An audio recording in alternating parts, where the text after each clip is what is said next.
What's up? It's Wesley. Decided to get out here in my rented backyard to talk about some things I want to talk about. I live in a Hispanic predominantly area, so every other person got a damn dog, and they gonna be making noise, but it is what it is. I've been observing a lot of videos on YouTube and Facebook talking about the plight that men and women are going through of color. Now, one thing you gotta understand is that men of color are at war with the women of color in their own somewhat race, because you gotta understand the importance that people of color came from very diasporas of the motherland, from different tribes and nations, and they was put all together through slavery and forced to be a part of the same set rituals and materials and laws and things of that nature. But they really was never together because it was a separate language, separate identity, separate everything. A lot of people didn't know that, or they didn't pay attention to it. People of color has been so mixed and confused with that, it has become a very unbalanced stability in their life. Now, let me break down where I'm coming from. Back in the motherland, we have a different status in quote when it comes to culture. A man is a protector, provider, leader, head of the household, and take care of the foundation in order. In America, Europeans teach the females that they need to be the superior and control and break down everything to run things the way they want to. And they have taken that to another level. Men of color has been basically castrated in this culture on a mental, physical, and spiritual level. They don't know who they are. They only see the role model, which is, of course, the female, and they only see the power coming from the female through the European male population in society. So you're not going to have a foundation where it's patriarch, you're going to have a matriarch. Now, matriarch is when a woman is ruling the household, ruling everything, regardless if she has progressive sense, intelligence, theories, concepts, historic fact, or anything. It ain't relevant. Everything that she does is based on emotion. And since it's emotion, she can say whatever the hell she wants, and you either accept it or you don't. And if you raised up in a matriarch household, you are taught that if you want pussy, you gotta submit to the female. If you want to get along with society under her rules and regulations, you have to submit. You can't talk back, you can't think, you can't do nothing without her permission.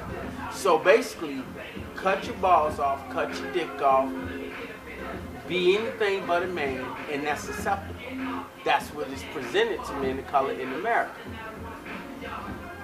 Now, you quick to hear females telling you that if you are against a woman that's independent, or you're against a woman making up her own mind, or you're against anything that represents a woman that represents her independence, then you weak, you're a chauvinistic pig, you're every negative thing that can come out of their mouth.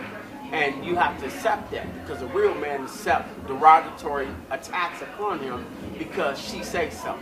See, these are the facades that's set up that messes up the mindset. So, I'm here to tell you, all that I just said is bullshit. You have to recognize, being a man, first of all, you have to be independent. Okay, you're not going to get every pussy in the world. Every man has his woman. So you up here trying to be the achiever of accomplishing getting sexual activity. You have to understand how deep it is with your body. First of all, being intimate with a woman, you're taking literally the brain cells from your brain that goes into your semen when you ejaculate in this woman. You're taking a lot of energy coming out of you going into her. Is it worth it? Then you have to deal with the mentality.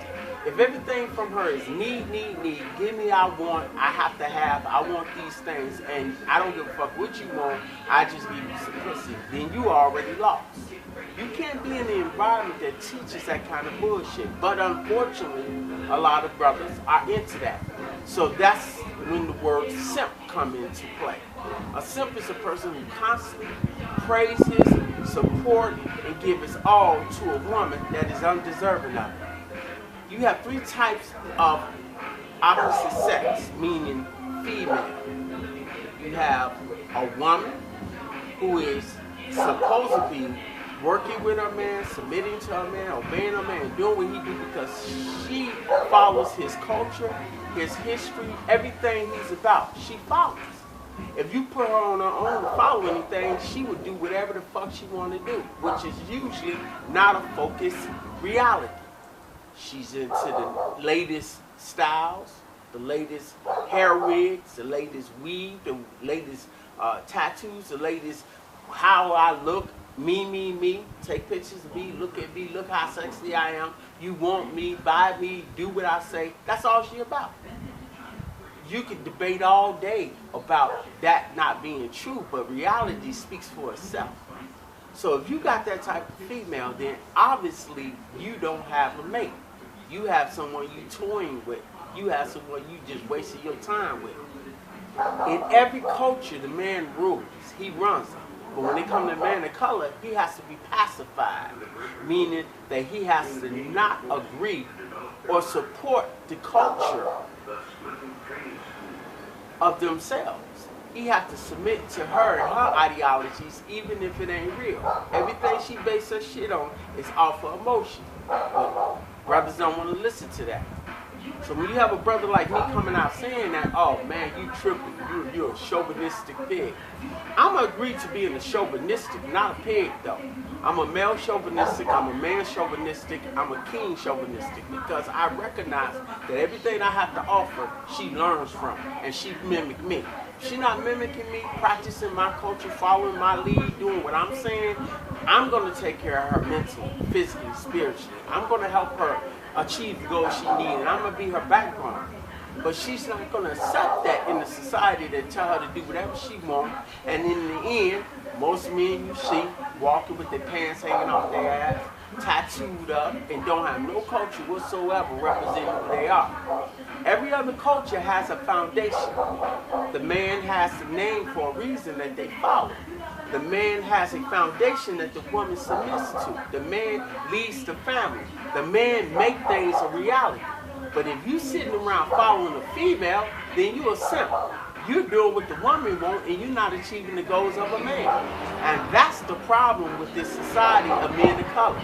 You following something that's not realistic. You coming out of a comic book. You're not even being real, because the shit you following and the things you're doing, it's not helping you whatsoever. So I'm here to explain how men need to be men again.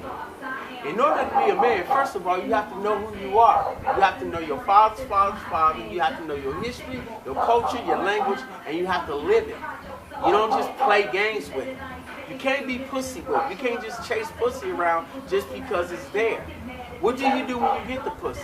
Pussy is a responsibility. That means that when you have a baby with that child, that, yeah, I said it, that child, that grown-up who has a child's mind, you have to show that child how to grow up, how to be mature, how to be responsible, how to do the things that they need to do. And they won't do it because they don't understand what you're talking about. Now, for a man to raise his child, he has to have morals, he has to have thought patterns, he has to have a function that makes it work for his family. If you're walking around talking about you want these material things without a concept of knowing how to build it, how to establish it, how to go about it, then you're lost. You can't be a man because you don't know how. A man knows how to build from the ground up. A man knows how to survive, protect his family. A man knows how to go out and do the things he needs to do. The woman follows. Ain't no ends and ends about that shit. But unfortunately, in this society, men think the woman leads. Woman can't protect you. She can barely protect herself with her mouth. That's all she can do. When it comes down to protecting you, hey, you on your own. And in a minute they'll call you out, oh, yeah, you ain't the man. You can't protect your family. You can't provide for yourself. When you're behind enemy lines, you cannot provide for yourself because you're in enemy territory. Enemy territory means that you cannot function with your enemies being your employees, your overlords, your teachers of your language, your history, your clothing, your logic, your intake of food. If you're doing everything that the European wants you to do, then you're a slave. You have to set aside and make plans to be able to build your own. If you don't know how to do that, then you need to get one-on-one lessons to be a man. And that's part of the problems with men of color. They don't have that shit down pat. Now, if you're in this society, interpretation of a man, let me explain, excuse me. A man in this society is one who carries a gun, takes what he wants, sell drugs, kill a motherfucker when he wants to, do whatever he wants, don't give a fuck. That's the interpretation of what a man of color is supposed to be like. That's bullshit. That's not a man. But in an enemy territory, they're going to teach you that. Now, men of color in this society say, well, I ain't got nobody to trust, I ain't got nobody to work with, ain't nobody helping me. First of all, you're not willing to work with anybody over here. You believe that you got to do it for yourself and you can't trust nobody. Who taught you that shit? Think about it. Who taught you your religion? Who taught you your language? Who taught you your history? Who taught you the clothes you wear? Who taught you the food you eat? Who taught you everything you do? Who taught you? If you learn from your enemy, your biggest enemy is yourself. So you have to separate yourself from that in order to be a real man. That shit ain't easy. I'm not saying you can just go get a book and read and do a little history lesson and run out here talking about black power. Let's look at the word black power. Black. Okay, if you take B and separate it from L-A-C-K, you got be lack. You add ing, be lacking. You be lacking because you don't have a culture, a history, or foundation. So how the fuck are you a black person when it means be lack? You're lacking something. Therefore, that's not your identity. Then they got this word called African, a fried can. If you break it down what the meaning is. I'm not a fried can. And there's no culture in the motherland that has a meaning behind it that says African. There's no such thing. That's another word that was made by your enemies to teach you, to offset you from the truth. If you constantly following shit that doesn't tell you the truth, what you end up being? A lost soul. Don't know who the fuck you are. Don't know if you're coming or going. You got all our beautiful sisters trying to simulate a race that don't have shit up on us. But they trying to do the fried pressed hair, the weaves, every extension to not deal with their natural look. How the fuck you gonna try to get with a woman who hates herself so much that she will change your child look to simulate another race because she don't like who she is? Think about that shit. That's why a lot of men in California end up getting with other races, because why the fuck you gonna get with a race that hate themselves? If she hate who she is, if she hate how she look, if she hate the texture of her hair, if she hate the texture of your child hair, how the fuck she gonna be your ally if she hates everything about you? Stop trying to simulate a culture you're not. In the motherland, there's a reason why we so dark, because we're a pure race. When you mix it with everything except the dog and cat, and then you consider that beautiful, and then you look at any dark person with parting of teeth, high cheekbones, dark skin, coarse, tightened hair, is negative. They have names for everything that's positive of our culture in a negative way. They tell you the parting of your teeth is a gap. They tell you the skin complexion is ugly because it's too dark. They tell you your hair is nappy because it's a derogatory terminology explaining that the course of your hair is beautiful. They tell you the clothes, you wasn't wearing clothes in the motherland, but what am I wearing right now? This is our style, this is our culture. I got about 50 different styles of clothing within on me of how it's composed. But they tell you we run around butt naked. So these are the things that you got to understand that needs to be changed in order to find your identity. If you're not following your identity, then you're going to have a problem with who you are. I'll be right back.